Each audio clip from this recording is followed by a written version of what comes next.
안녕하세요. 네, 반갑습니다.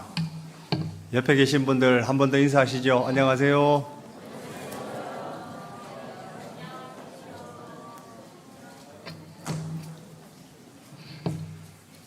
네, 우리 성경 일단 고린도전서 16장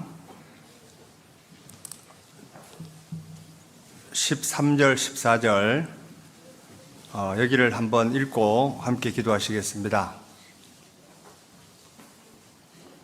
고린도전서 16장 13절, 14절 함께 읽어보시겠습니다. 깨어 믿음에 굳게 서서 남자답게 강건하여라. 너희 모든 일을 사랑으로 행하라. 함께 기도하시겠습니다. 사랑과 은혜가 충만하신 거룩하신 아버지 하나님 감사합니다. 마땅히 형벌받아 영원한 지옥에 떨어질 수밖에 없었던 저희들이었습니다. 그러나 예수님께서 이 세상에 오셔서 저희들의 모든 죄짐을 대신 짊어지시고 십자가에 못 박혀 돌아가심으로 우리의 모든 죄를 영원히 용서해 주셨습니다. 그 사랑 깨닫고 교회 가운데 거하며 하나님의 은혜 안에서 신앙생활할 수 있는 기회를 주신 것 진정 감사드립니다. 저희들에게 더욱 지혜와 능력 더딥혀 주셔서 주님께서 맡기신 그 귀한 일들 더욱 잘 감당할 수 있도록 도와주옵소서. 특별히 나머지 삶 하나님의 은혜 안에서 복음과 함께 고난을 받으며 살다가 주님 앞에 영광스럽게 설 수 있도록 도와주옵소서. 하나님의 이 귀한 복음의 메시지가 전 세계적으로 힘있게 전해지고 있습니다. 말씀이 증거되는 곳마다 주님께서 더욱 크게 역사하셔서 이뤄져 있는 많은 영혼들이 주님께 돌아올 수 있도록 도와주옵소서. 오늘 특별히 김포교회 귀한 성도님들과 함께 하나님의 귀한 말씀으로 함께 할 수 있는 기회를 주신 것 감사드립니다. 저희들이 주님 앞에 어떻게 행해 나가야 할지 더욱 밝히 깨달아 할 수 있도록 도와주옵소서. 또한 이 자리에 와야 하지만 개인적인 사정으로 참석하지 못한 분들 주님께서 일일이 기억해 주시고 다음에는 함께 모여 기쁨을 나눌 수 있도록 도와주옵소서. 시종을 주님께 부탁드립니다. 우리를 사랑하시는 예수님 이름으로 기도드립니다. 아멘. 네, 반갑습니다. 네, 강당이 보니까 뷰가 되게 좋아요. 눈이 되게 시원합니다. 제가 이게 눈이 별로 안 좋아가지고 너무 밝은 거를 별로 그렇게 좋아하지는 않는데 신기하게도 시야가 되게 좋습니다. 좋겠습니다. 네. 혹시 장흥이 어딘지 아시나 모르겠습니다. 장흥이 어딘지 아세요? 저도 장흥이 장흥을 발령받고 가서 장흥이라는 곳을 알게 됐어요. 장흥이 전라도인가 경상도인가 잘 몰랐습니다. 그런데 가서 보니까 장흥이라는 곳이 있었어요.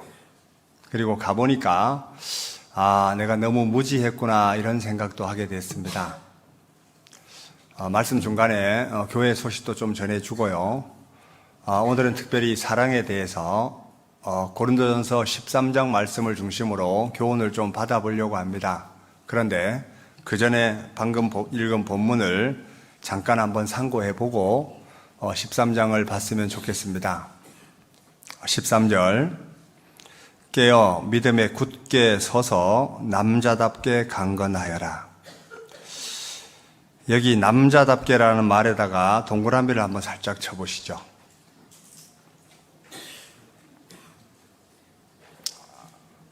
여기 남자답다는 표현이 이 말씀이 어떤 의미로 기록됐을까? 제가 이 본문을 수도 없이 읽었거든요. 남자답다. 그러면 여자답다 이런 게 아니고 왜 남자답다고 기록했을까? 여기 앉아 계신 분들 남자들이 많잖아요? 남자들이 많습니다. 정말 남자답다는 표현을 어떻게 설명하면 더 마음에 와닿을까? 제 개인적으로 아무리 생각해도 잘 이해가 안 가는 거였습니다. 그러던 중에 어떤 글을 한번 읽은 적이 있어요. 이렇게 글을 보는데 어떤 내용이었냐면 어떤 할아버지가 버스를 타게 됩니다. 버스를 타고 시골에서 이제 자녀들을 주려고 물건을 바리바리 들고 버스를 타게 되죠. 그런데 할아버지가 급하게 나오다가 차비를 안 가지고 나왔습니다. 그래서 기사에게 부탁을 하죠. 기사 양반, 내가 급하게 나오느라고 차비를 안 가지고 왔는데 한 번만 태워줄 수 없겠냐고 부탁을 합니다. 그때 기사가 그냥 두말할 것도 없이 내리세요 이러는 거예요. 왜? 수도권에는 그런 걸 이용해 먹는 사람이 많았던 것 같습니다. 그 할아버지가 사정을 해도 그 기사는 계속 내리라고 합니다. 그런 실갱이가 벌어지는 과정에서 버스는 많은 승객들이 앉아있고 그냥 계속 고요한 상태였습니다. 그때 제일 뒤에 앉아있던 초등학교 3학년짜리 정도의 아이가 갑자기 자기 자리를 일어나서 버스 기사 옆으로 걸어가게 됩니다. 그리고 주머니에 10,000원짜리 한 개를 꺼내서 그 기사 양반에게 주면서 이런 말을 합니다. 아저씨, 앞으로 이런 분들이 타시게 되면 10번 더 태워주시죠. 이러고 할아버지 손을 붙잡고 자기 자리로 모시고 갑니다. 그런데 그 기사를 쓴 사람이 그 아이가 내리는 목적지에 함께 내리게 되죠. 그리고 그 아이 주머니에다가 돈 10,000원짜리를 다시 넣어줍니다. 얘야, 오늘 내가 되게 부끄러운 날이었다. 내가 해야 될 일을 너가 대신 해줘서 고맙다. 그러고 다시 버스를 타고 자기가 가고자 하는 목적지로 향하게 됩니다. 제가 그 기사를 보다가 남자답다는 표현이 금방 이해가 갔어요. 자, 그렇다면 남자가 뭘까? 머리로 알고 있는 게 남자가 아닙니다. 머리로 알고 있다는 것 자체를 실제 행동으로 옮길 수 있는 그분이 정말 남자가 아닐까 싶었습니다. 그래서 제 옆에서 버스 사건, 남자답게라는 옆에다가 버스 사건 이렇게 기록해 뒀습니다. 실제 우리가 성경을 많이 안다고 믿음이 좋은 것도 아닙니다. 정말 하나님이 우리에게 원하시는 건 뭐냐면 너가 알고 있다면 그것을 생활 가운데 연결시켜라. 그게 바로 남자라는 겁니다. 옆 사람 얼굴 한번 보시죠. 정말 옆에 계신 분들이 남자답게 보이세요? 아니면 짠하게 보이세요?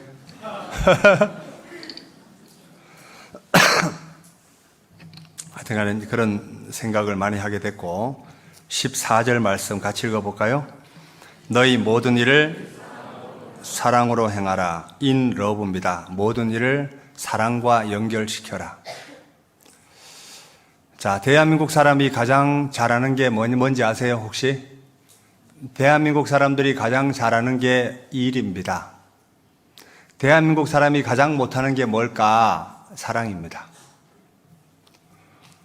사람들이 일을 얼마나 좋아하냐면 일하다 죽습니다. 정말 일을 보고 절대로 못 참습니다. 이제 특별히 어른들 보면 밭에서 일을 하잖아요. 그런데 아이고 내년에는 쉬어야지 이래요. 내년에 쉬어요 일해요? 아이고 정말 올해는 이제 힘이 붙인다. 내년에는 정말 안 해야지. 내년에 일도 합니다. 그러다가 돌아가셔요. 일하다 죽습니다. 사람들이 왜 일을 하다 죽을까? 그런데 사랑을 왜 그렇게 하는 걸 어색하게 생각할까? 한국산 남자들이 대표적인 케이스가 뭐냐면 알제 될지 몰라요. 계신데 남자들이 솔직히 알제 그래도 와이프는요 형제들을 바라볼 때 왼수같이 보는 분도 의외로 많습니다. 왜 그러냐면 자기 마음을 정말 이해를 못 해주거든요. 같이 공감대가 형성이 거의 안 됩니다. 그런데 성경에서 말씀하시는 사랑은 뭘까? 오늘은 그 사랑에 대해서 한번 정리를 해봤으면 좋겠습니다. 예수님이 우리에게 요구하시는 사랑이 뭔지 한번 누가복음 6장을 한번 잠깐 보시죠. 누가복음 6장.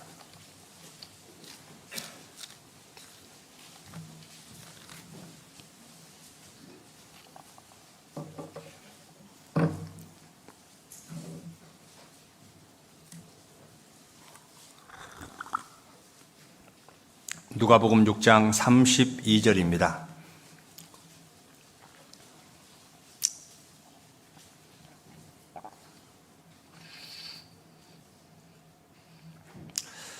너희가 만일 너희를 사랑하는 자를 사랑하면 칭찬받을 것이 무엇이뇨? 죄인들도 사랑하는 자를 사랑하느니라. 너희가 만일 선대하는 자를 선대하면 칭찬받을 것이 무엇이뇨? 죄인들도 이렇게 하느니라.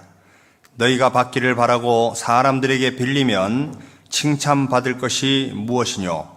죄인들도 의수히 받고자 하여 죄인에게 빌리느니라. 35절 같이 읽어볼까요? 오직 너희는 원수를 사랑하고 선대하며 아무것도 바라지 말고 빌리라.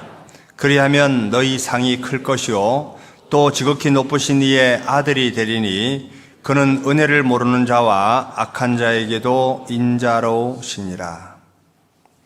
자, 예수님이 우리에게 요구하시는 사랑은 뭘까? 세상 사람들이 이야기하는 사랑과 예수님께서 우리에게 요구하시는 사랑은 완전히 다릅니다. 그런데 이게 쉽지 않잖아요? 쉽지 않기 때문에 예수님께서 우리에게 명령하시는 겁니다. 자, 쉽다면 이렇게 이야기하기는 어렵죠. 그리스도인들에게 계속적으로 이야기하는 이유 중에 하나가 어렵기 때문에 이야기하는 거고 부탁하는 겁니다. 그리고 하나님이 우리에게 무리한 부탁을 한 것은 절대로 아니에요. 알고 보면 하나님이 우리에게 이 능력을 주셨습니다. 실제로 이 말씀을 받을 수 있는 사람은 그리스도인들이 받을 수 있는 거예요. 세상 사람들에게 만약에 요구했다면 있을 수 없는 얘기입니다. 그런데 그리스도인들에게는 이 능력, 사랑, 근신하는 마음 다 주셨다고 되어 있습니다. 왜? 구원 받을 때 보너스로 함께 주셨습니다. 여기를 다시 볼 거니까 줄로 잡아두고 디모데 전서를 한번 보시죠.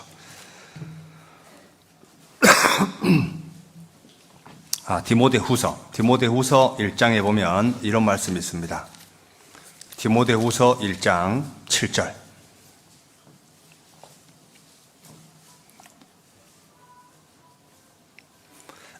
하나님이 우리에게 주신 것은, 여기 주신 것은 여기다가 동그라미 한번 쳐보시죠.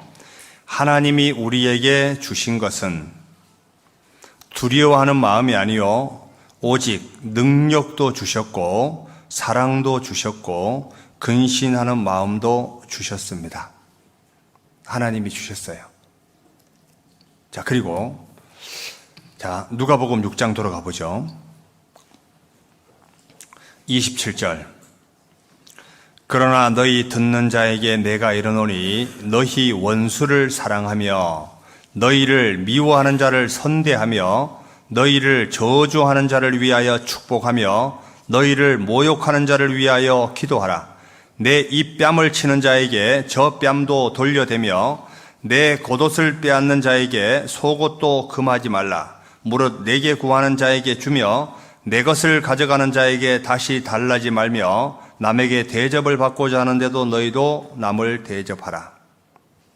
이게 너무 무리한 부탁 같지 않아요? 맞죠? 생각을 해보시죠.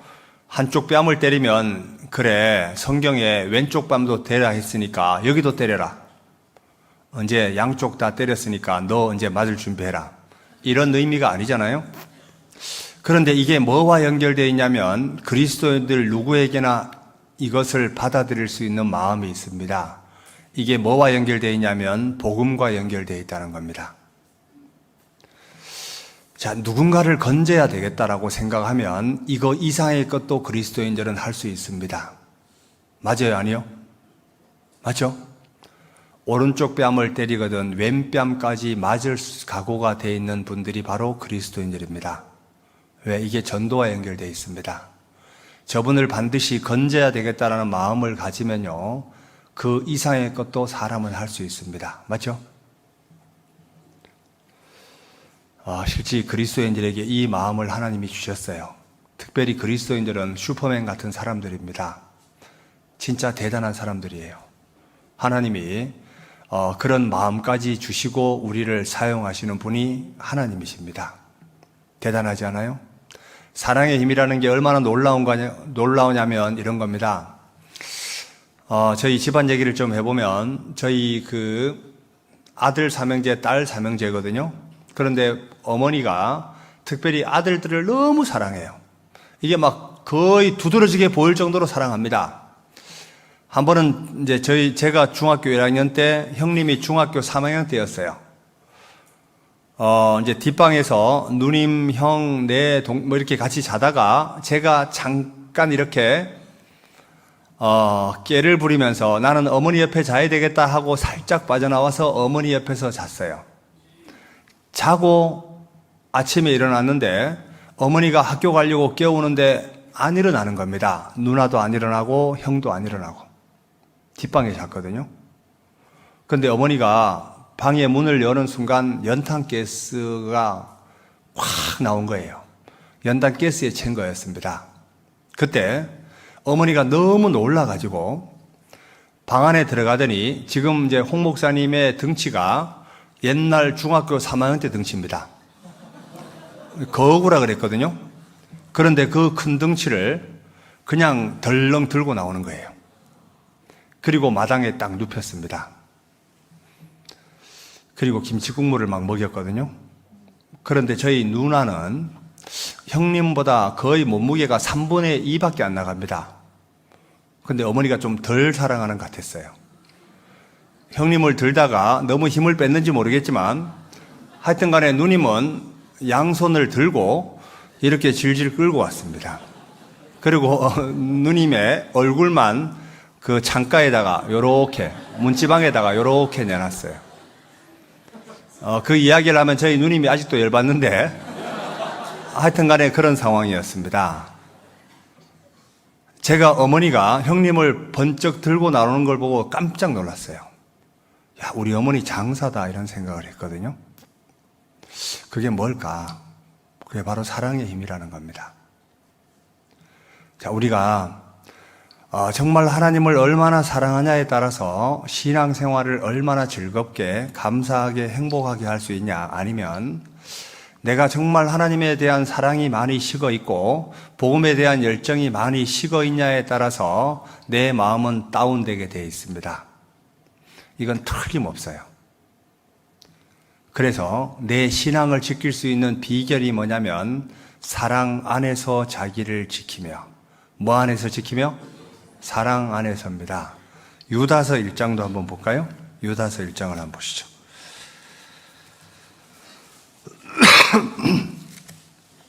유다서 1장 21절입니다.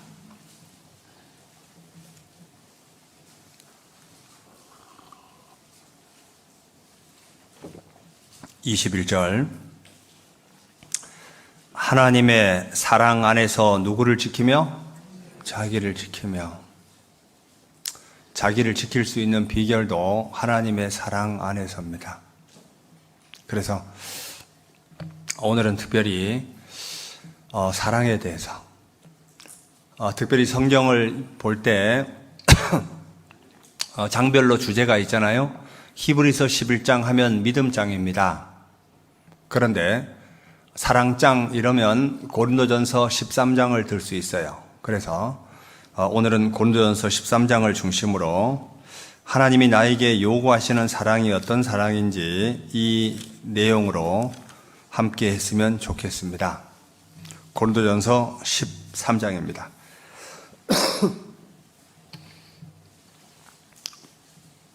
13 13장 1절.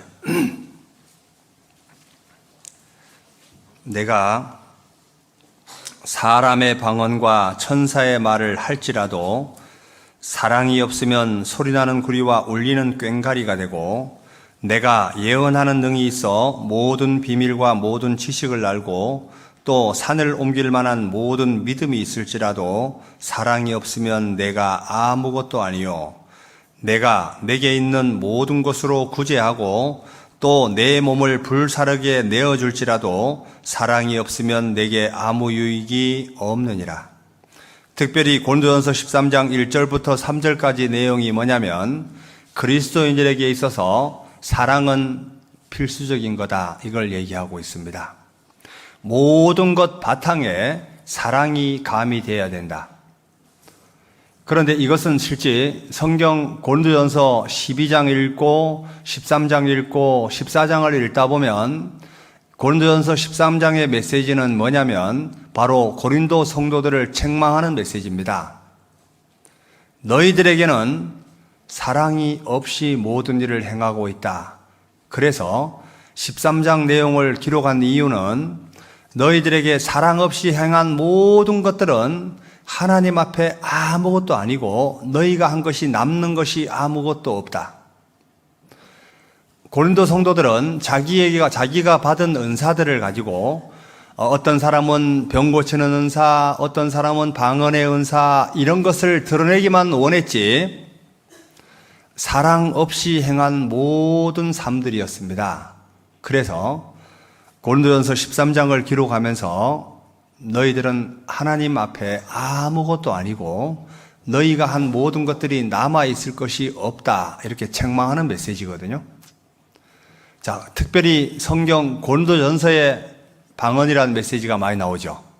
다른 데는 방언이란 말이 많지 않거든요. 고린도 교회에 왜 방언을 많이 했을까?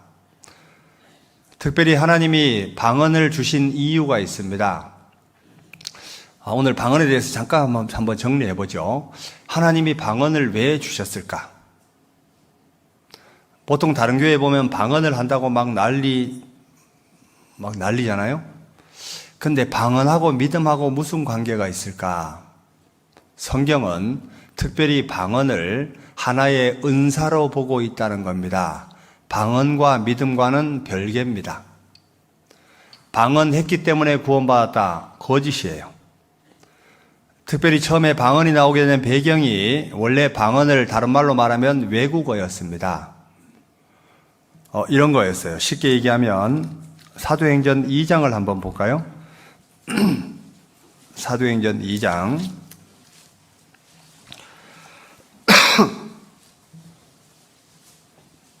사도행전 2장 5절.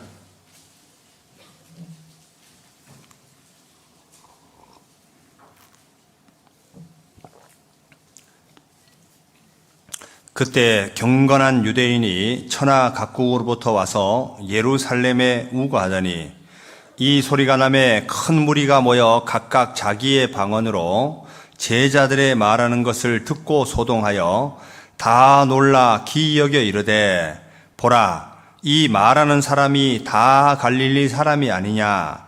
우리 각 사람의 난 곳 방언, 외국어입니다. 방언으로 듣게 되는 것이 어찌미뇨? 우리는 바데인과 메데인과 엘람인과 또 메소포타미아, 유대와 가바도기아, 본도와 아시아, 부르기아, 밤빌리아, 애국과 및 구레네에 가까운 리비아 여러 지방에 사는 사람들과 로마로부터 온 나그네 곧 유대인과 유대교에 들어온 사람들과 그레데인과 아라비아인들이라. 우리가 다 우리의 각 방언으로 하나님의 큰일을 말함을 듣는도다 하고. 이게 무슨 말이냐면 제가 지금 한국말 해요, 중국말 해요? 자, 제가 지금 한국말 하고 있는데 여기에 만약에 몽골 사람, 러시아 사람, 일본 사람, 중국 사람, 여러 지역의 사람들이 모여 있다고 해보죠. 근데 제가 한국말로 말하고 있는데 여기에 앉아 말씀을 들으시는 모든 분들이 다 자기 나라 말로 알아듣습니다. 이해가 가요? 이게 지금 그런 상황이었어요. 베드로가 말씀을 전하고 있는데 여러 지역에서 온 사람들이 다 자기 지역 말로 알아듣는 겁니다. 요게 하나님이 특별히 말씀을 전하기 위해서 하나님이 특별히 그런 능력을 보여주신 겁니다. 각 지역의 방언으로 들을 수 있도록 기회를 주신 거예요. 그리고 특별히 방언 가운데는 사람이 알아들을 말도 있고 알아듣지 못할 말도 있었습니다. 고린도 교회에는 사람이 전혀 알아듣지 못하는 말이 있었어요. 고린도전서 13장 다시 돌아가 보죠. 13장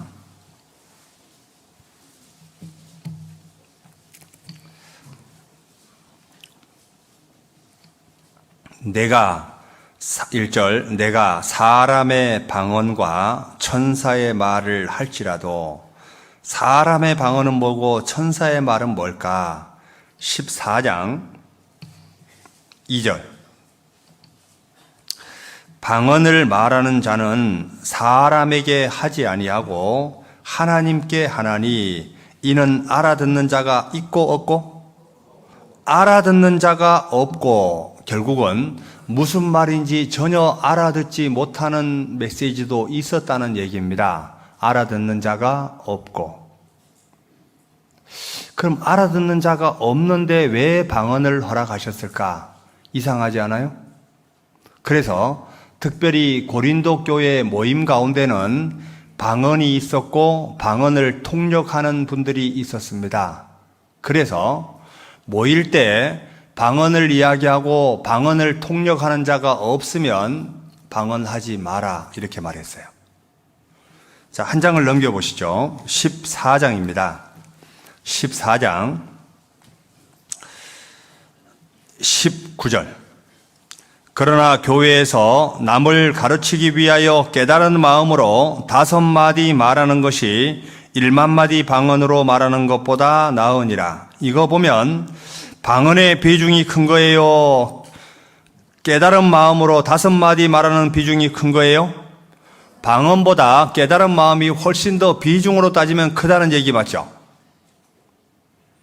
방언보다 더 중요한 게 뭐냐면 깨달은 마음이 훨씬 더 중요하다는 얘기죠. 그런데 방언을 주신 이유는 22절 그러므로 방언은 믿는 자들을 위하지 않고 믿지 아니하는 자들을 위하는 표적이다. 23절 그러므로 온 교회가 함께 모여 다 방언으로 말하면 무식한 자들이나 믿지 아니하는 자들이 들어와서 너희를 미쳤다 하지 않겠냐. 26절 그런즉 형제들아 어찌할꼬 너희가 모일 때에 이 고린도 성도들이 모일 때 이런 모임에는 이런 내용이 있었습니다. 각각 찬송시도 있으며 가르치는 말씀도 있으며 계시도 있으며 뭐도 있으며 방언도 있으며 통역함도 있나니 모든 것을 덕을 세우기 위하여 하라. 만일 누가 방언으로 말하거든 2사람이나 다불과 3사람이 차서 순서 차례를 따라 하고 한 사람이 통역할 것이요 만일 통역하는 자가 없거든 교회에서는 잠잠하고 자기와 및 하나님께 말할 것이요. 요즘 방언과 완전히 다르죠? 그러면 요즘 교회에서 진행하고 있는 방언이라고 하는 것이 진짜일까 가짜일까? 가짜라고 보면 틀림이 없습니다. 요즘 교회에서 진행되고 있는 방언은 가짜예요.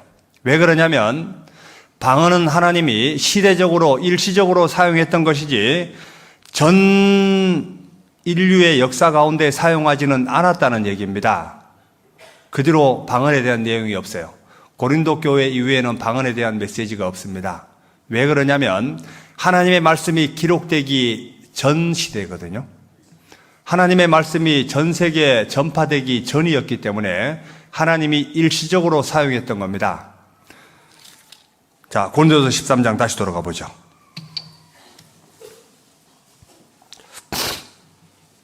13장 8절 사랑은 언제까지든지 떨어지지 아니하나 예언도 패하고 왜? 성경 말씀이 기록되어 있기 때문에 예언이라는 게 별로 의미가 없죠. 예언도 패하고 방언도 어떻게 한다고요? 그치고. 왜? 하나님을 증거하기 위한 표적으로 사용했는데 하나님의 말씀이 다 기록되고 보급이 됐으면 방언도 그치고 지식도 패하리라. 우리가 부분적으로 알고 부분적으로 예언하니 온전한 것이 올 때에는 부분적으로 하던 것이 패하리라. 하나님이 시대에 일시적으로 사용했던 것 중에 하나가 바로 방언이었습니다. 그리고 방언을 하나의 은사로 보셔야 된다는 얘기예요. 자, 그 옆에 고린도전서 12장을 보시죠. 12장 4절. 은사는 여러 가지나 성령은 같고 직임은 여러 가지나 주는 같으며 또 역사는 여러 가지나 모든 것을 모든 사람 가운데서 역사하시는 하나님은 같으니 각 사람에게 성령의 나타남을 주심은 유익하게 하려 하심이라. 어떤 이에게는 성령으로 말미암아 지혜의 말씀을, 어떤 이에게는 같은 성령으로 지식의 말씀을, 어떤 이에게는 같은 성령으로 믿음을, 어떤 이에게는 한 성령으로 병 고치는 은사를, 어떤 이에게는 능력 행함을, 어떤 이에게는 예언함을, 어떤 이에게는 영들 분별함을, 다른 이에게는 각종 방언 말함을, 어떤 이에게는 방언을 통역함을 주시나니 이 모든 일은 같은 한 성령이 행하사 그 뜻대로 각 사람에게 나누어 주시느니라. 하나님이 방언은 하나의 은사로 주셨다는 겁니다. 그래서 방언은 이렇게 정리하면 될 것 같아요. 그런데 고린도 성도들은 자기가 하는 방언이 아주 믿음이 대단한 것처럼 부각을 시키고 있습니다. 자기가 병 고치는 능력이 있다고 하니까 엄청나게 부각을 시키고 있다는 겁니다. 그런데 이 사람들 바탕 속에 뭐가 없었냐면 사랑 없이 행한 모든 것이 I am nothing, I gain nothing, 나는 아무것도 아니다. 그렇게 말하고 있는 거예요. 고린도전서 13장 1절. 내가 사람의 방언과 천사의 말을 할지라도 사랑이 없으면 소리나는 구리와 울리는 꽹과리가 되고, 내가 예언하는 능이 있어 모든 비밀과 모든 지식을 알고, 특별히 고린도 교회는요 얼마나 많은 지식이 있었는지 말도 못합니다. 또 산을 옮길 만한 모든 믿음이 있을지라도 사랑이 없으면 내가 뭐라고요? 아무것도 아니요, I am nothing입니다. 내가 아무것도 아니다. 좀 비참하지 않아요? 내가 교회 안에서 믿음으로 행한 모든 것이 나는 아무것도 아니다. 이럴 때 좀 억울할 것 같아요. 그 밑에 보시면 내가 내게 있는 모든 것으로 구제하고 또 내 몸을 불사르게 내어줄지라도 사랑이 없으면 내게 아무 유익이 없느니라. I gain nothing. 내게 아무 유익이 없다. 자, 이 말을 다른 말로 말하면 내게는 아무 유익이 없지만 다른 사람에게는 유익이 있다 없다? 실제 믿음으로 산 행동들이 다른 사람에게는 유익을 줄지 몰라도 나에게는 전혀 유익이 없다. 이걸 얘기하는 거예요. 다른 사람 보기에는 뻔지르르하다는 얘기입니다. 그런데 나는 아무것도 아니다. 내게는 아무 유익이 없다. 자, 이런 거죠. 쉽게 얘기하면 제가 예전에 그 강원도 화천에 이렇게 주일 말씀을 이렇게 하러 간 적이 있습니다. 그런데 그때 거기에 말씀을 하고 이렇게 이제 서울로 가려고 하는데 한 형제가 저를 서울까지 태워주겠대요. 그래서 아니 괜찮다고, 제가 차를 타고 가면 되니까 그냥 괜찮다고. 이상하게 많은 분들이 저를 좀 되게 짠하게 봅니다. 보기에도 좀 짠하게 생겨놓으니까 되게 좀 안 돼 보이는가 봐. 그래서 도와주려고 하는 분이 되게 많습니다. 괜찮아요. 제가 알아서 갈 테니까. 이러니까 그냥 태워주겠대요. 그래서 이제, 예, 고맙습니다 하고 탔어요. 남자가, 둘이 이렇게 승합차를 타고 가면 별로 할 말이 없습니다. 자매님들은 이렇게 처음 보게 되면 정말 이렇게 처음 본 분들끼리 말을 잘할 거 아니에요? 근데 남자들은요, 한두 마디 하면 별로 할 말이 별로 없어요. 잘 계시죠? 예. 그제 보통 이 정도입니다. 그런데 몇 마디 하다 보니까 할 말이 없는 거예요. 어떻게 이 사람한테 좀 먼저 유익이 되는 말을 해줄 게 없을까? 아무리 생각해도 하려고 하니까 생각이 안 나는 거예요. 진짜 유구무원으로 앞만 보고 이렇게 쫙 갔어요. 얼마나 시간이 흐르고 난 후에 제가 그 형제에게 이 말을 했습니다. 형제님, 제가 사무실 자매하고 대화하다가 좀 느낀 내용이 있어가지고 한마디 하겠다고 어떤 두 부부가 그 아이가 없어가지고 하나님에게 기도했답니다. 하나님, 저희 부부에게 아이를 한 명 주시면 정말 귀하게 키우겠다고 아이 한 명 달라고 그렇게 기도했는데 기도의 응답으로 아이가 태어났습니다. 그런데 장애인이 태어났어요. 그래서 너무 안타까워하고 막 너무 괴로워하는데 왜 하필이면 저희 가정의 장애인이 그런 마음을 갖고 있었어요. 그런데 얼마 후에 기도의 응답이 오기를 이 아이를 누구에게 맡기면 가장 귀하게 키울까 찾다가 너희 부부를 만났단다. 내 자녀 잘 키워줄 수 있겠냐? 이런 메시지를 들으면서 그렇지, 하나님의 자녀지. 이건 분명히 하나님이 주신 자녀지 이러고 정말 귀하게 키웠다는 얘기를 했어요. 이게 그렇게 감동되는 얘기도 아니고 울 내용도 아닙니다. 그런데 갑자기 운전하고 가는 형제의 눈에서 닭똥 같은 눈물을 뚝뚝 흘렸어요. 제가 얼마나 미안했겠어요. 원래 남자가 흘리지 말아야 될 것 중에 하나가 남자 앞에 눈물인데 괜히 얘기했나? 막 이러고 그냥 한동안 침묵이 흘렀습니다. 그리고 그분이 저에게 처음으로 전사님, 제가 마음에 있는 얘기를 하고 싶다고 이러는 거예요. 얘기인 즉슨 자기가 구원받고 정말 하나님의 은혜가 너무도 감사해서 군의 장교로 계셨기 때문에 자기가 결혼 자금으로 모아놓은 돈을 건축금을 하게 됩니다. 근데 그것도 부족해서 2차 작정을 하게 되죠. 2차 작정을 하게 되는데 결혼도 뒤로 미루고 1년 동안 받을 월급을 미리 땡겨서 건축금 하게 되죠. 그런데 그 시기에 자매를 소개받게 돼요. 그런데 형제가 자매를 만났을 때 할 말이 한 개도 없잖아요. 벌어놓은 돈도 없지, 받을 월급도 없지. 그 자매하고 이렇게 만났는데 형제가 핸섬하게 생겼습니다. 근데 만나가지고 이랬답니다. 자매님, 저는 받을 월급도 없고 모아놓은 돈도 없습니다. 그래도 혹시나 저와 교제할 생각이 있으면 아멘 하세요. 이렇게 말했대요. 자, 이게 청년 자매들 많이 있죠. 이 앞에도 청년 자매들 좀 있어 보이고. 청년 자매들 여기 많아요? 목사님 많아요? 자, 그런 형제가 만약에 프로포즈를 한다. 정말 과감하게 받아들일 수 있을까? 아니면 내가 미쳤어요? 이럴까? 그런데 그 자매님이 참 지혜롭게 말했던 것 같아요. 형제님, 제가 기도해 보겠습니다 하고 헤어졌어요. 얼마 후에 그 자매님이 기도했는지 안 했는지 전혀 모르겠어요.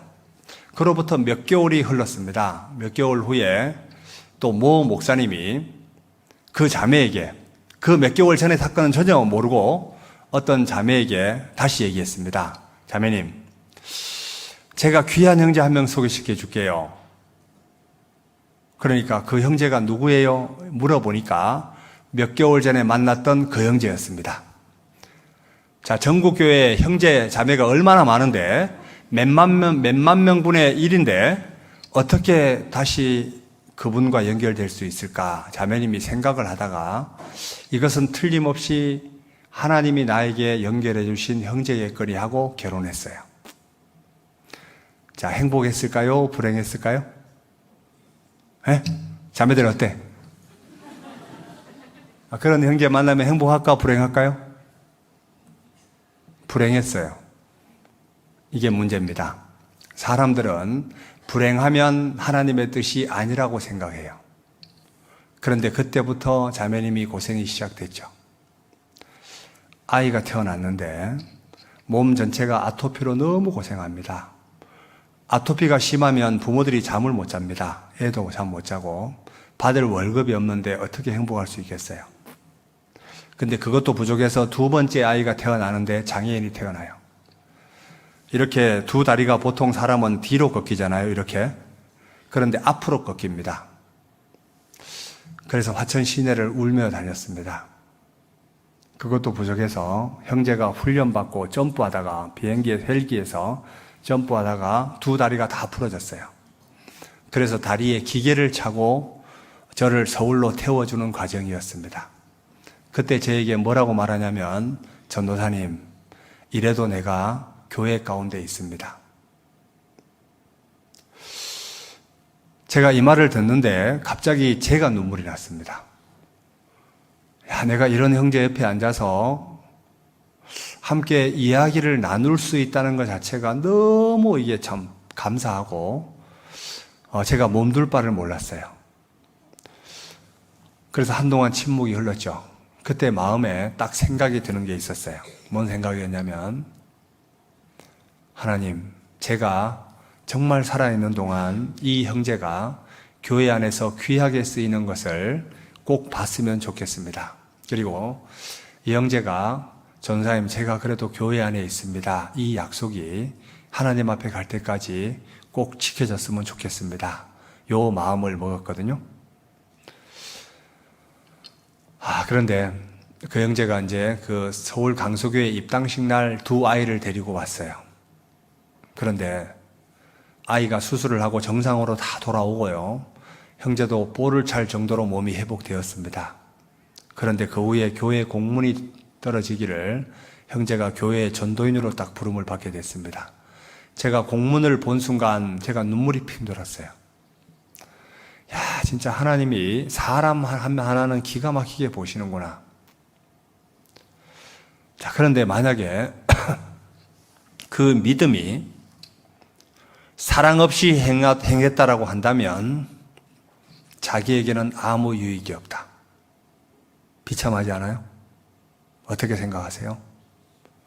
그런데 그것이 하나님의 사랑 안에서, 정말 하나님을 사랑하는 마음 안에서 일을 진행했다라고 하면 그건 하나님 앞에 너무도 귀한 거고 값진 거였다는 겁니다.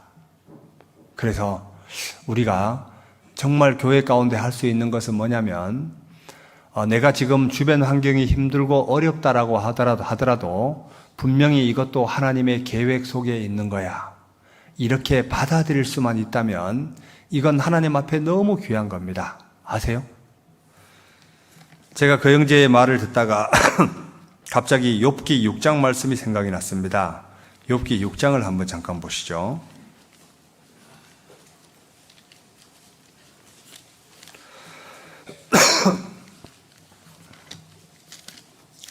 욥기 6장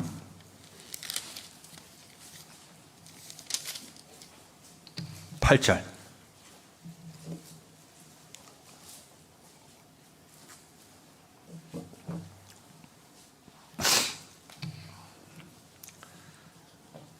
하나님이 나의 구하는 것을 얻게 하시며 나의 사모하는 것 주시기를 내가 원하나니 이는 곧 나를 멸하시기를 기뻐하사 그 손을 들어 나를 끊으실 것이라. 그러할지라도 내가 오히려 위로를 받고 무정한 고통 가운데서도 기뻐할 것은, 같이 읽어볼까요? 내가 거룩하신 이의 말씀을 거역지 아니하였음이니라. 정말 욥이 그래도 마음에 위로가 되던 것이 한 가지가 있었는데, 거룩하신 이의 말씀을 거역지 않은 것이 욥의 위로였다, 이렇게 말했습니다. 그래서 어떤 환경이 나에게 주어질지라도 그 환경을 하나님의 계획 안에 있는 거라고 받아들일 수만 있다면 이게 진짜 신앙이라는 겁니다. 우리는 하나님의 다음 계획이 뭔지 몰라요. 하나님은 영원 속에 계시기 때문에 하나님의 특별한 계획 속에 있는 거다. 어떤 환경이 나에게 주어질지라도 나는 교회 가운데서 함께 하겠다. 요 약속만 지킬 수만 있다면 하나님은 반드시 저와 여러분을 사용하실 겁니다. 어떠시오? 그 약속 지킬 수 있으세요? 안 지킬 것 같아 보니까. 정말 그 약속만 지킬 수 있다면 하나님은 분명히 귀하게 사용하십니다. 환경은 우리 편이 아니에요. 한번 따라해 보죠. 환경은 내 편이 아니다. 내 편은 한 분밖에 없습니다. 내 편은 누구죠? 하나님은 내 편이시라. 요거만 정말 마음에 담을 수만 있으면 정말 귀할 것 같아요. 고린도전서 13장 돌아가 보죠. 13장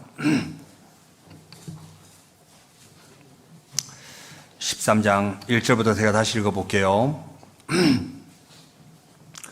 내가 사람의 방언과 천사의 말을 할지라도 사랑이 없으면 소리나는 구리와 울리는 꽹과리가 되고, 내가 예언하는 능이 있어 모든 비밀과 모든 지식을 알고 또 산을 옮길 만한 모든 믿음이 있을지라도 사랑이 없으면 내가 아무것도 아니요, 내가 내게 있는 모든 것으로 구제하고 내 몸을 불사르게 내어줄지라도 사랑이 없으면 내게 아무 유익이 없느니라.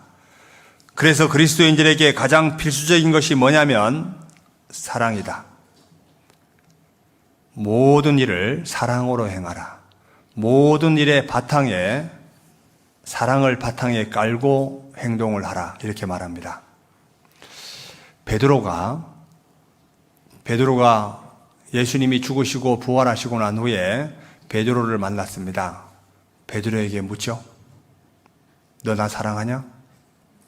그때 베드로가 예, 내가 주님을 사랑합니다. 두 번째 또 묻죠. 너 나 사랑하냐? 예, 내가 주님을 사랑합니다. 세 번째, 너 나 사랑하냐라고 물을 때 베드로가 갑자기 걱정이 됐어요. 정말 이게 내 의지대로 사랑하는 건지 아니면 정말 내가 이건 그거 자만일까? 정말 내 본심일까? 고민하고 있습니다. 그때 베드로가 세 번째 이렇게 말하죠. 내가 주님을 사랑하는 줄 주께서 아시나이다.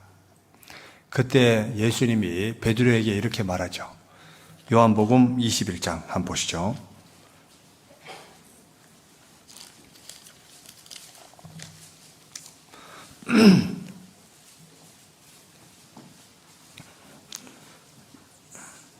요한복음 21장 17절. 세 번째 가라사대 요한의 아들 시몬아, 내가 나를 사랑하느냐 하시니 주께서 세 번째 내가 나를 사랑하느냐 하심으로 베드로가 근심하여 가로되 주여, 모든 것을 아시오매 내가 주를 사랑하는 줄을 주께서 아시나이다. 예수께서 가라사대 내 양을 먹이라.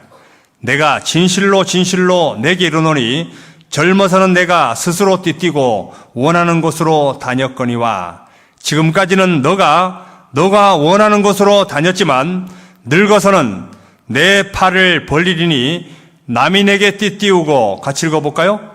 원치 아니하는 곳으로 데려가리라. 원치 아니한 곳으로 데려가더라도 하나님께 영광을 돌릴 수 있는 삶이 뭘까? 너 나 사랑하냐? 여기에 바탕이 되어야 된다는 얘기입니다. 너 나 사랑하냐? 이것은 하나님이 앞으로 어떠한 죽음으로 하나님께 영광을 돌릴 것을 미리 알려준 메시지입니다. 맞죠? 그래서 그리스도인들의 삶 가운데 가장 마음에 필수적으로 담아둬야 될 것이, 어떤 환경이 주어진다 할지라도 너 나 사랑하냐? 너 나 믿고 있냐? 이걸 나에게 묻고 있다는 얘기입니다. 그래서 그리스도인들에게 하나님을 사랑하는 그 사랑은 가장 필수적이다. 요거를 이야기하고 있습니다. 그리고 4절, 고린도전서 13장 4절입니다. 13장 4절. 13장 4절부터 7절까지 내용이 뭐냐면, 하나님을 사랑하는 그 사랑의 바탕 속에는 이러한 능력, 사랑의 효력이 나온다는 것을 구체적으로 이야기하고 있습니다. 4절부터 7절까지의 내용이에요. 사랑은 오래 참고, 사랑은 온유하며, 투기하는 자가 되지 아니하며, 사랑은 자랑하지 아니하며 교만하지 아니하며 무례히 행치 아니하며 자기의 유익을 구치 아니하며 성내지 아니하며 악한 것을 생각지 아니하며 불의를 기뻐하지 아니하며 진리와 함께 기뻐하고 모든 것을 참으며 모든 것을 믿으며 모든 것을 바라며 모든 것을 견디느니라. 이게 바로 사랑의 효력입니다. 사랑은 오래 참는데요. 자, 부모가 자식을 바라보는 관점을 한번 생각해 보죠. 자, 부모가 자식을 이렇게 키울 때 어떤 마음으로 키우세요? 정말 큰 기대치를 가지고 꾸준하게 그냥 변함없이 계속 사랑하죠. 안 그래요? 여기는 별로 자식을 사랑하지 않는가 봐. 부모는 정말 자식을 그렇게 변함없이, 다른 사람은 우리 자식을 믿지 않아도 부모는 자식에게 기대치를 가지고 믿어주고 계속 돌봐줍니다. 맞죠? 사랑은 오래 참고 온유하며. 자, 주님이 우리를 얼마나 사랑했는지 아시죠? 끝까지 우리를 믿어주고 우리를 기다려주고 우리를 계속 도와줬습니다. 그래서 우리가 지금 현재 이 자리에 앉아 계신 거예요. 제가 영덕에 있을 때 어떤 자매님과 등산을 하게 됐습니다. 자매님들과 함께 등산을 하자고 하니까 어떤 자매가 키가 자그만해요. 키가 정말 작은데 그 자매님이 아이가 덩치가 또 되게 커요. 그 아이를, 이제 갓난아이인데 그 아이를 안고 등산을 함께 하겠대요. 주황산인데. 제가 그 자매하고 이렇게 같이 등산을 하면서 물어봤습니다. 자매님 힘들지 않아요? 자매님 뭐라 했을까요? 목사님, 우리 아들하고 이렇게 등산을 할 수 있어서 너무 행복하다고. 제가 놀랬습니다. 끝까지 자매님이 완주했거든요. 그리고 그 도착해서 성취감이 말도 못하게 좋아했습니다. 만약에 고기 덩어리를 들고 올라간다 해보죠. 아마 중간에서 패대기 쳤을 겁니다. 맞죠? 진짜 엄마들 대단하지 않아요? 애를 안고 업고 그리고 장바구니 들고 돌아다니는 거 보면요, 남자는 그렇게 못합니다. 조금만 들다 힘들으면 아내에게 주죠. 근데 아내들은 그렇게 안고 다닙니다. 왜 그러냐면 그게 바로 사랑의 힘이에요. 사랑은 정말 오래 참을 수 있고 온유할 수 있습니다. 제가 그래도 마음에 되게 이렇게 감동이 되고 깨우침을 받은 적이 한 번 있었어요. 영덕에 있을 때였습니다. 정말 형제자매들을 바라볼 때 제가 그 형제와 교제하면서, 어제도 형제가 왔다 갔거든요. 여기를 잠깐 와서 차 한잔하고 강사 숙소에서 한 1시간 정도를 교제하다 갔습니다. 그 형제 볼 때마다 되게 고맙고 생각이 계속 나요. 어떤 일이 있었냐면, 제가 3차 수양회 기간이었어요. 이제 학예 수양회가 1차, 2차, 3차 이렇게 하면 전도인들이 한 차수를 쉬는 주간이 있잖아요. 그래서 3차가 쉴 때였기 때문에 교회 식구들에게, 자, 우리 간만에 야유회 가자. 그리고 물가에 가는데 애들 다 데리고, 가족들 다 데리고 시간 되는 분들 다 같이 가자고 약속을 했어요. 그리고 청송 강수욕장을 가게 됐습니다. 혹시 강수욕장 가보셨어요? 강수욕장이 뭔지 알아요? 원매. 해수욕장은 뭔지 아세요? 해수욕장은 바다에서 물놀이하고 노는 걸 해수욕장이라 그래요. 그러면 강수욕장은 뭘까? 강에서 노는 걸 강수욕이라 그럽니다. 그게 청송이 너무 잘 돼 있어요. 그래서 가족들과 이렇게 다들 함께 가게 됐어요. 가서 짜장면도 시켜 먹고 치킨도 시켜 먹고 우리는 빈 몸으로 가자.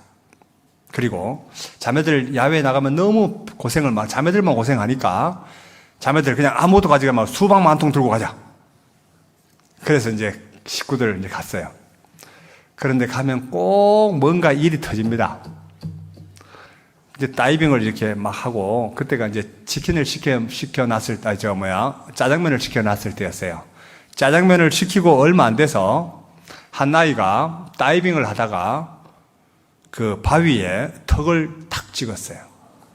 이런 모서리에 턱을 딱 찍었는데 여기에 막 정말 너무 많이 찢어졌습니다.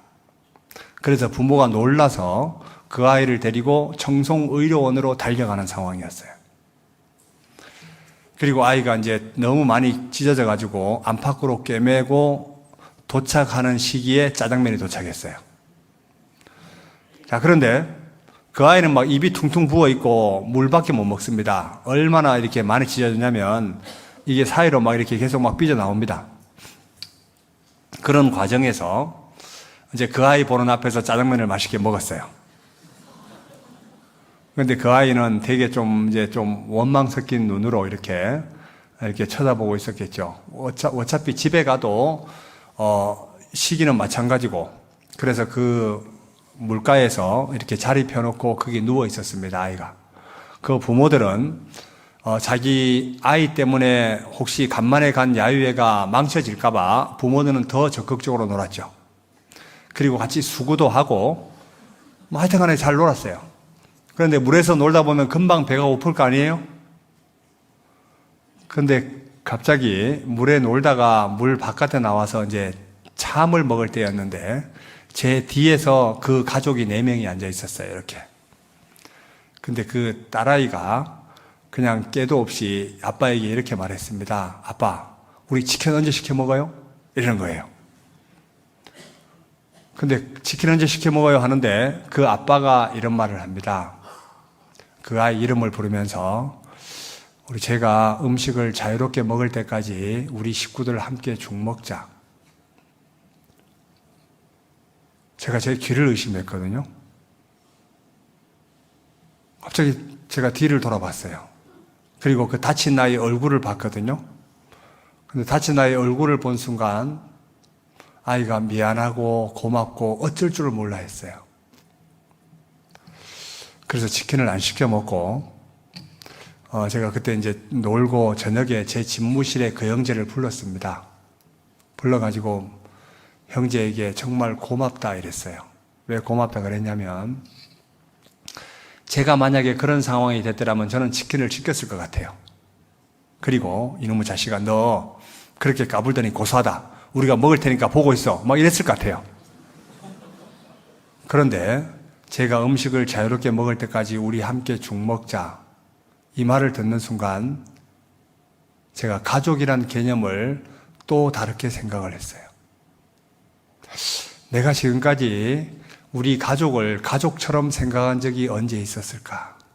정말 고통을 함께 나눈다고 말은 하지만 별로 안 그런 것 같았어요. 되게 미안했거든요. 그때 어떤 말씀이 생각이 났냐면 고린도전서 12장 말씀이 생각이 났어요. 12장 여기 보면 고린도전서 12장 25절 몸 가운데 분쟁이 없고 오직 여러 지체가 서로 같이 하여 돌아보게 하셨으니 만일 한 지체가 고통을 받으면 모든 지체도 함께 고통을 받고 한 지체가 영광을 얻으면 모든 지체도 함께 즐거워하나니 너희는 그리스도의 몸이요 지체의 각 부분이라. 제가 이 말씀을 다시 한번 보게 됐어요. 내가 진짜 형제자매들을 볼 때 내 몸같이 생각하고 가족을 볼 때 내 몸같이 생각했을까? 저는 전혀 아니었어요. 그때 너무 부끄러웠고 그 형제에게 나에게 정말 이런 걸 알려줘서 너무 고맙다고. 그리고 그 가정이 실제 3일 동안 함께 죽 먹었습니다. 옆 사람 얼굴 한번 보시죠. 옆에 형제자매들 얼굴 한번 보시오. 정말 가족같이 보여요? 아니면 왼수같이 보여요? 어떠시오? 가족같이 보여요? 한 몸이란 이야기는 옆 사람이 고통을 받을 때 함께 고통을 나누어지는 겁니다. 옆 사람이 즐거워할 때 함께 즐거워하는 게 형제요, 자매요, 가족입니다.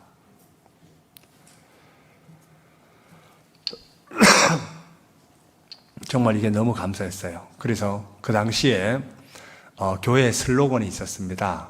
뭐냐면 힘들고 어려울 때마다 죽 먹자. 이게 교회 슬로건이었어요. 멋있잖아요? 별로 안 멋있는 것 같아. 멋있어요? 예, 그래서 정말 우리 함께 죽 먹자. 이게 교회 슬로건이었습니다. 정말 우리가 그런 마음으로 형제자매를 대할 수만 있다면 교회는 사랑이 넘치겠죠. 예수님께서 우리에게 바라시는 게 그겁니다. 너희는 한 몸이다. 지체의 각 부분이다.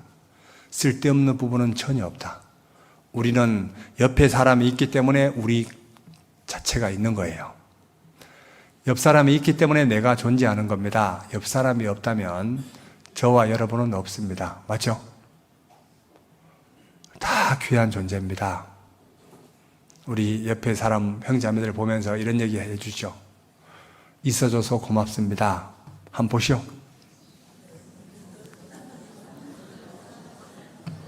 속으로는 아이고 화상. 하나님이 각 사람의 마음을 아시니까 정말 그 마음이 진심에서 나온 얘기라면 하나님이 귀하게 보실 것 같아요. 사랑은 오래 참고 사랑은 온유하며 투기하는 자가 되지 아니하며, 이 투기 때문에 이 강한 질투가 투기잖아요. 강한 질투 때문에 자기의 동생까지 9가지 죽이는 가인. 맞죠? 이 사울이란 사람은 다윗이 죽인 자는 천천히요, 다윗이 죽인 자는 만만히요, 사울이 죽인 자는 천천히요, 이 말 때문에 그때 이후로 다윗을 경계하게 되고 다윗을 죽이는 데 일생을 바친 사울. 쪼다 아니요? 맞죠? 정말 해야 될 일이 얼마나 많은데 정말 그 메시지 때문에 다윗을 경계하게 되고 다윗이 앞으로 넘볼 것은 왕의 위치밖에 없다 이러면서 다윗을 죽이는데 너무 많은 시간을 보내게 되죠. 정말 너무 어리석지 않아요? 고린도전서 13장 돌아가 보죠. 4절. 사랑은 오래 참고 사랑은 온유하며 투기하는 자가 되지 아니하며 사랑은 뭐하지 아니하며 자랑하지 아니하며. 이 그리스도인의 자랑에 대해서 잠깐만 한번 생각해 보죠. 이사야 39장을 한번 보시죠. 이사야 39장.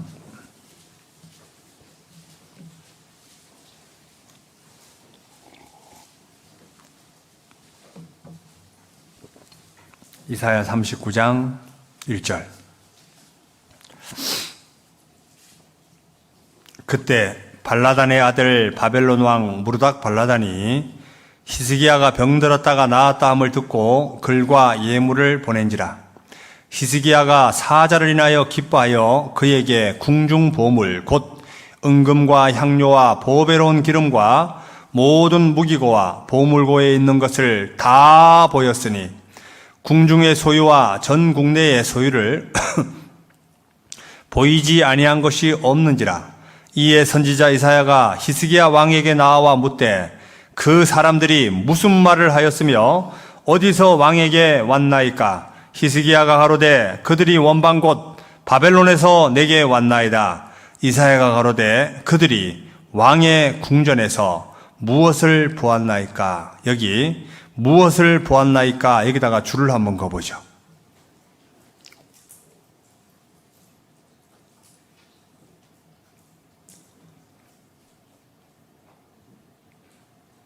자, 우리 각자에게 한번 반문해 보겠습니다.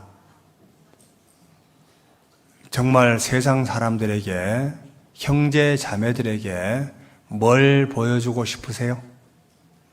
진짜 제일 보여주고 싶은 게 뭐예요? 그런데 이사야 선지자, 여기 히스기야는 뭘 보여주고 주기를 원했냐면 자기가 누리고 있는 거, 이거를 보여주느라고 정신이 없었습니다. 이 히스기야 왕이 한 행동을 보면요, 여기에 누가 빠져 있냐면 하나님이 빠져 있습니다. 이런 사람을 들어서 쪼다라 그러는 거예요. 자기가 누리고 있는 거, 지금 누구 때문에 지금 생명이 연장됐죠? 하나님 때문에 생명이 15년이라는 기간이 15년이 연장되었습니다. 그런데 이 사람은 분명히 하나님이 드러나야 되는데 하나님은 완전히 묻혀있고 자기가 누리는 것만 보여지게 됩니다.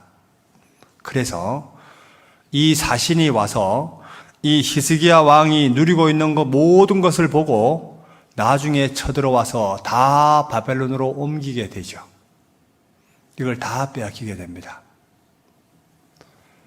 왕의 궁전에서 무엇을 보았나이까?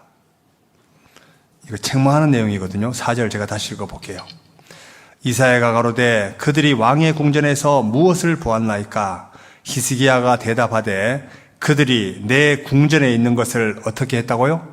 다 보았나이다. 내 보물은 보이지 아니한 것이 하나도 없나이다.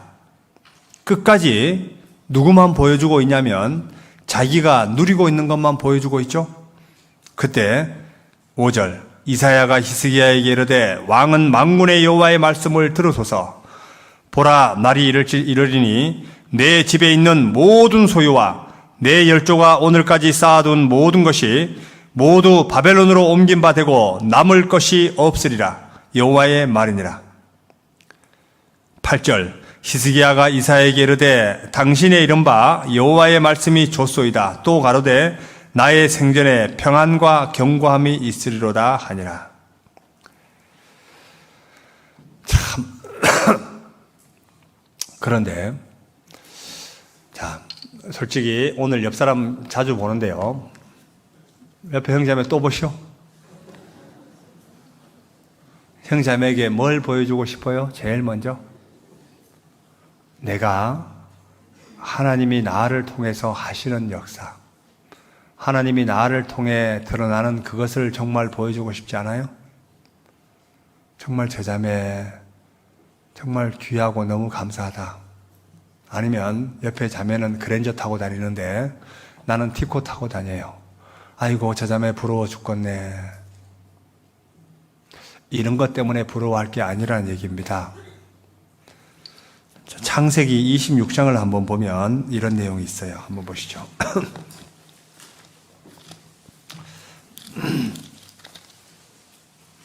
창세기 26장에 보면 이삭은 온유한 사람입니다. 그런데 창세기 26장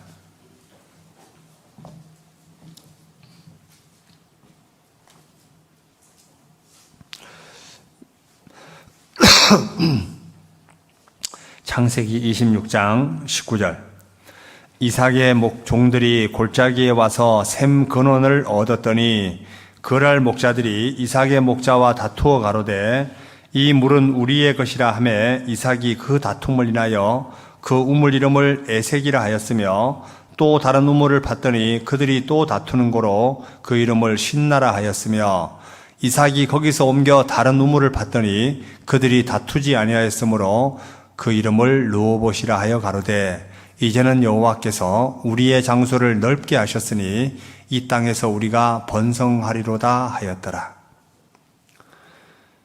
쭉 내려오다가 26절 아비멜렉이 그 친구 아우삭과 군대 장관 비골로 더불어 그랄에서부터 이삭에게로 온지라. 이삭이 그들에게 이르되 너희가 나를 미워하여 나로 너희를 떠나가게 하였거늘 어찌하여 내게 왔느냐. 28절 같이 읽어볼까요? 그들이 가로되 여호와께서 너와 함께 계심을 우리가 분명히 보았으므로 우리의 사이 곧 우리와 너의 사이에 맹세를 세워 너와 계약을 맺으리라 말하였노라. 이삭은 전혀 싸우지 않았습니다. 그냥 자기의 위치를 지키고 하나님이 해주실 걸 믿고 묵묵히 자기 길을 가고 있습니다. 그런데 여기 아비멜렉이 군대 장관들을 데리고 와서 이삭에게 화친을 청합니다.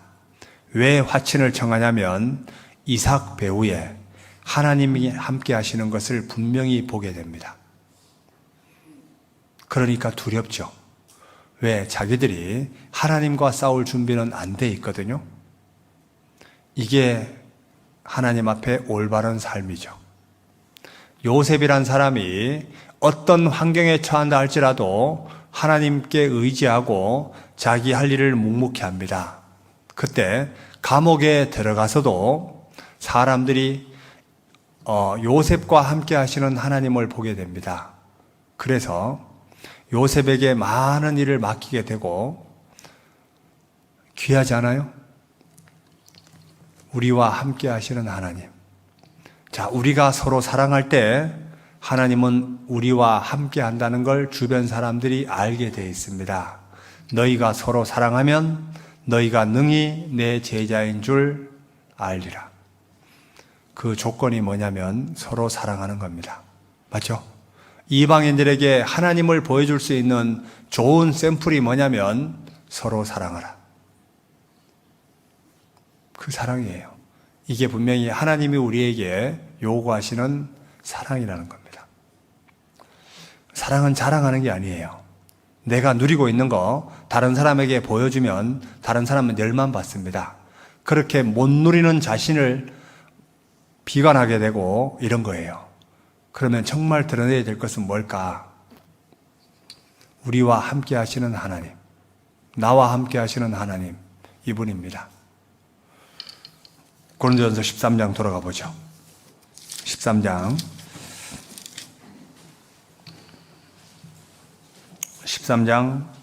4절 다시 읽어볼게요. 사랑은 오래 참고 사랑은 온유하며 투기하는 자가 되지 아니하며 사랑은 자랑하지 아니하며 교만하지 아니하며 무례히 행치 아니하며 자기의 유익을 구치 아니하며, 여기 자기의 유익을 구치 아니하며, 여기다가 줄을 한번 그어봐요. 그러면 누구의 유익을 구한다는 얘기일까? 그리스도인들의 삶은 자기를 위한 삶이 아닙니다. 남을 위한 삶이에요. 자기를 언제 챙기냐면 자기를 가장 늦게 챙기는 게 그리스도인입니다. 제가 글귀가 좋은 게 있어가지고 제가 좀 몇 자 적어 왔는데 제가 한번 읽어볼게요. 회식 후에 밥값을 먼저 계산하는 이는 돈이 많아서가 아니라 돈보다 관계를 더 중요시 여기기 때문입니다. 맞죠? 공감이 안 되는 것 같아. 일을 할 때 주도적으로 하는 이는 바보스러운 게 아니라 책임이라는 것을 알기 때문입니다. 다툰 후에 먼저 사과하는 이는 잘못해서가 아니라 당신을 아끼기 때문입니다. 그리고 늘 나를 도와주려는 이는 빚진 게 있어서가 아니라 진정으로 나를 생각하기 때문입니다. 또 카톡이나 안부를 먼저 물어보는 이는 한가하고 시간이 남아 그러는 게 아니라 마음속에 늘 당신을 두고 있기 때문입니다. 제가 이 글귀가 너무 좋아가지고 제가 좀 적어놨거든요. 실제 자기를 위한 삶이 아니라 자기보다 남을 낮게 여기고, 그게 그리스도인들의 삶입니다. 고린도서 13장 사랑은 무례히 행치 아니하며 자기의 유익을 구치 아니하며 성내지 아니하며, 성질을 죽이라고 돼 있죠. 옆 사람 얼굴 너무 자주 보니까 좀 질릴 수도 있겠지만 그래도 한번 더 보시오. 사람 딱 보는 순간 만약에 이런 생각을 가지고 본다라고 하면 이거는 하나님 앞에 악한 거예요. 그 사람이 행동을 잘못한 겁니다. 딱 본 순간 아이고 성질하고는, 만약에 이게 비춰졌다라고 하면, 그리고 형제자매들에게 읽혀졌다 하면요, 그건 분명히 회개하셔야 돼요. 그리스도인들은 어떤 일이 있다 하더라도 자기를 굽힐 줄 알고 성질을 죽일 줄 알아야 돼요.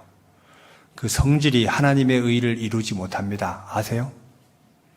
정말 성질을 낼 수 있는 상황에서 그것을 그냥 웃어 넘길 수 있는 그런 훈련을 하셔야 돼요. 야고보서 1장을 한번 보시죠. 야고보서 1장, 오죽했으면 야고보서 1장에 이렇게 말할까요? 야고보서 1장 19절입니다.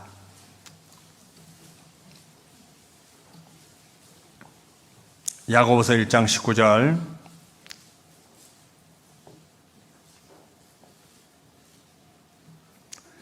내 사랑하는 형제들아, 너희가 알거니와 사람마다 듣기는 속히 하고 말하기는 더디하며 성되기도 어떻게 하라? 더디하라. 20절 같이 읽어보죠. 사람의 성내는 것이 하나님의 의를 이루지 못함이니라. 내 성질과 하나님의 의하고 연결되어 있다는 얘기입니다. 그러니까 자기를 잘 조절하고 컨트롤하는 게 필요해요. 이게 안 되면 이 부분을 가지고 하나님께 기도하셔야 돼요. 하나님, 제가 성질을 좀 죽일 수 있도록 도와주세요. 그리고 어떤 환경 속에서도 그냥 자기의 위치를 지킬 수 있도록 하나님 도와주세요. 이거 진짜 기도하셔야 됩니다. 사랑은 성내지 아니하며, 고린도전서 13장 5절, 무례히 행치 아니하며 자기의 유익을 굳지 아니하며 성내지 아니하며 악한 것을 생각지 아니하며. 밤새도록 악한 것을 생각하는 사람 있죠? 이거 제발 생각하지 마라. 그리고 불의를 기뻐하지 아니하며 뭐와 함께 기뻐하고? 진리와 함께 기뻐하고. 자, 사랑은 뭐냐면 진리와 함께 기뻐하는 겁니다. 베드로가 예수님에게 이렇게 말합니다. 예수님이 내가 얼마 안 있으면 십자가에 달려 죽을 거다 이렇게 말하니까 예수님이 베드로에게 뭐라고 말하죠? 아이고, 내 몸을 걱정해 주는 사람은 너밖에 없구나 이렇게 말했어요. 예수님이 단칼에 잘라버립니다. 사단아, 내 뒤로 물러가라. 너는 나를 넘어지게 하는 자로다. 이거 보면 예수님은 불의를 기뻐하지 않았어요. 진리와 함께 기뻐하고 있습니다. 아담이 선악과를 먹게 된 배경이 뭔지 아세요?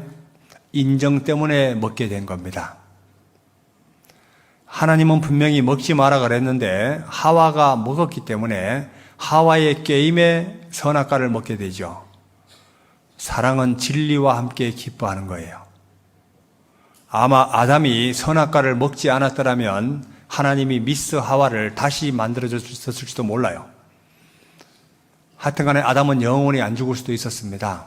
그런데 인정 때문에, 맞죠? 진리와 함께 기뻐하고 모든 것을 참으며 모든 것을 믿으며 모든 것을 바라며 모든 것을 견디느니라. 여기 4절부터 7절까지 내용이 사랑의 효력을 이야기하고 있습니다. 그러면 8절부터 13절까지 내용은 뭘까? 세상의 어떤 것도 시간이 지나면 다 사라집니다. 그런데 유일하게 하나님 앞에까지 영원히 남아있는 것은 사랑밖에 없다. 사랑의 영원성을 이야기하고 있습니다. 자, 봐요. 믿음은 하나님 앞에 갔으면 이제 끝난 거죠. 이루어졌으니까. 소망도 이루어졌죠? 그럼 남아있는 거 뭐죠? 사랑밖에 없죠. 그래서 영원히 남아있는 것은 사랑밖에 없다. 이게 사랑의 영원성에 대해서 이야기하고 있습니다. 제가 8절부터 읽어볼게요. 사랑은 언제까지든지 떨어지지 아니하나 예언도 패하고 방언도 그치고 지식도 패하리라. 우리가 부분적으로 알고 부분적으로 예언하니 온전한 것이 올 때에는 부분적으로 하던 것이 패하리라. 내가 어렸을 때에는 말하는 것이 어린아이와 같고 깨닫는 것이 어린아이와 같고 생각하는 것이 어린아이와 같다가 장성한 사람이 되어서는 어린아이를 버렸노라. 이거 보면 11절 내용을 보면 고린도 성도들의 신앙을 뭐라고 얘기하죠? 너희들은 아직까지 어린아이 신앙이다. 너희가 사랑 없이 행한 모든 것들은 어린아이다. 이렇게 말하는 거예요. 실제 이 고린도서 13장 메시지는 책망하는 메시지가 맞죠. 그리고 12절 우리가 이제는 거울로 보는 같이 희미하나 그때는 얼굴과 얼굴을 대하여 볼 것이요 이제는 내가 부분적으로 아나. 여기 부분적으로 아나, 여기다 줄로 한번 그어봐요. 이제는 내가 부분적으로 아나. 그때는 주께서 나를 아신 것 같이 내가 온전히 알리라. 자, 이제와 그때. 이제는 언제냐면 지금 현재 우리가 살고 있는 이 시대. 맞죠? 그때는 언제일까? 하나님 앞에 섰을 때. 자, 이 세상에 언어의 한계가 있습니다. 언어의 한계가 뭐냐면 우리가 언어로 표현을 못하는 게 너무 많아요. 자, 삼위일체 이러면 삼위일체를 설명할 언어는 이 지구상에 없습니다. 보통 이제 교회에서 설명을 하기를 삼위일체를 설명할 때 이렇게 말합니다. 아버지가 나는 여기에 교회에 오면 목회자고 집에 가면 아빠가 되고 강원도 가면 저는 자식이 된다. 사람은 한 명인데 장소에 따라서 내 부르는 명칭이 호칭이 달라진다. 이것도 삼위일체 내용과 전혀 달라요. 물은 기체, 액체, 고체 이것도 삼위일체 설명과 전혀 다릅니다. 왜 그러냐면 삼위일체를 설명할 언어가 없습니다. 그래서 성경에 나와 아버지는 하나이니라. 그냥 이렇게 믿음으로 그냥 받아들이는 거예요. 그런데 지금은 우리가 부분적으로 아는 게 너무 많습니다. 그런데 하나님 앞에 가면은 주께서 나를 아신 것 같이 온전히 알리라. 우리가 부분적으로 알던 것이 하나님 앞에 가면 다 풀리고 이해갑니다. 지금 솔직히 각 사람의 마음을 우리는 알 수가 없습니다. 어떤 생각을 품고 이 자리에 앉아 있는지, 그리고 옆 사람이 어떤 생각을 가지고 나를 대하는지 우리는 알 길이 없습니다. 우리는 비춰지는 지극히 적은 단면 하나를 가지고 성도를 바라보게 되고 판단하게 되어 있습니다. 그런데 하나님 앞에 가면 부분적으로 알던 모든 것들이 완벽하게 드러나게 되고 완벽하게 알게 됩니다.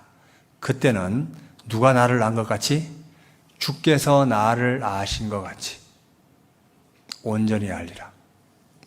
그리고 천국도 표현할 수 있는 언어가 세상에는 없습니다. 사도 바울이 고린도후서 12장에 셋째 하늘 천국에 다녀오고 난 후에 소감을 이야기하기를 셋째 하늘 그가 낙원으로 가서 사람이 말할 수 없는 말을 들었다.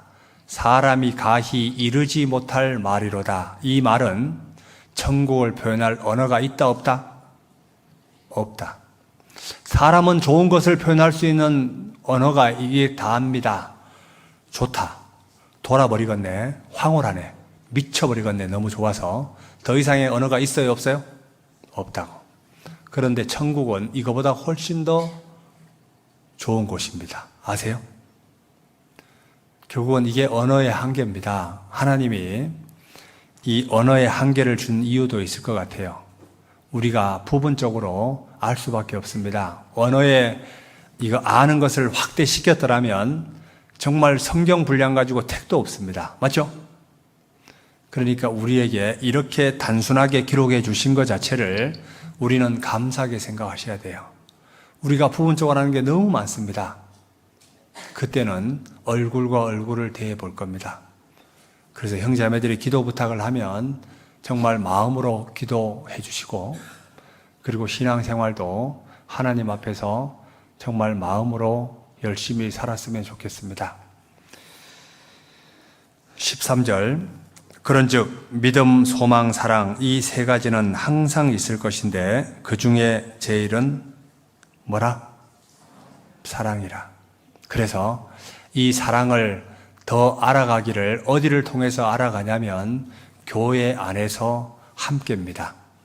에베소서를 한번 보시죠. 에베소서 4장.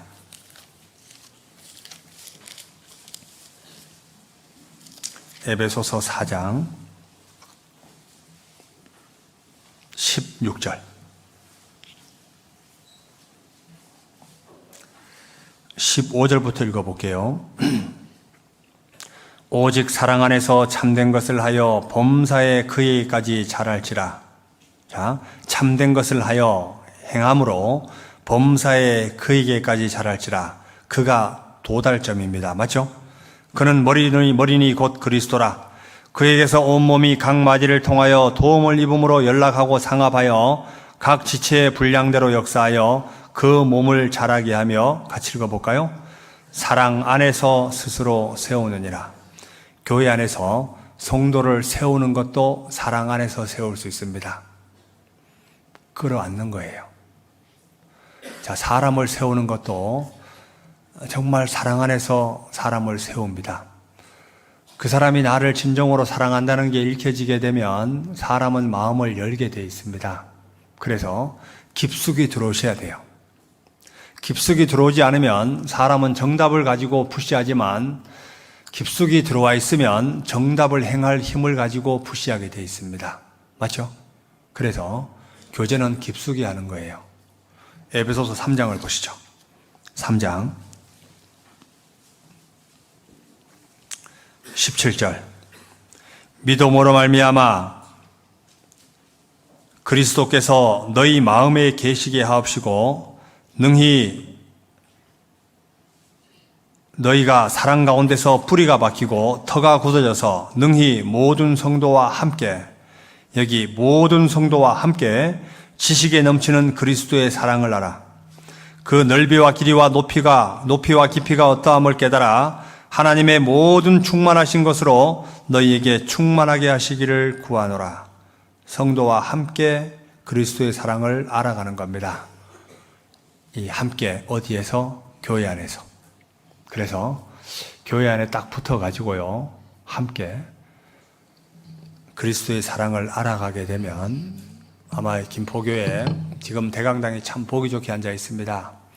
이 자리에 하나님의 자녀들로 가득 채워지게 되고 정말 여기 앉아 계신 분들을 통해서 하나님이 크게 역사하지 않을까 싶습니다. 같이 기도하고 마치죠. 사랑과 은혜가 충만하신 거룩하신 아버지 하나님, 감사합니다. 저희들에게 영원한 천국에 들어갈 수 있는 복스러운 소망 주신 것 감사드립니다. 또한 교회 가운데 거하며 신앙생활할 수 있는 기회를 주신 것 감사드립니다. 저희들 주님 앞에 갈 때까지 하나님의 자녀로 부끄러움 없이 살아갈 수 있도록 주님 도와주옵소서. 또한 저희들을 만나는 많은 사람들, 또 저희들과 함께 교제하는 많은 분들에게 사랑하는 마음으로 함께 할 수 있도록 주님 도와주옵소서. 이후의 시간도 주님께 부탁드립니다. 우리를 사랑하시는 예수님 이름으로 기도드립니다. 아멘.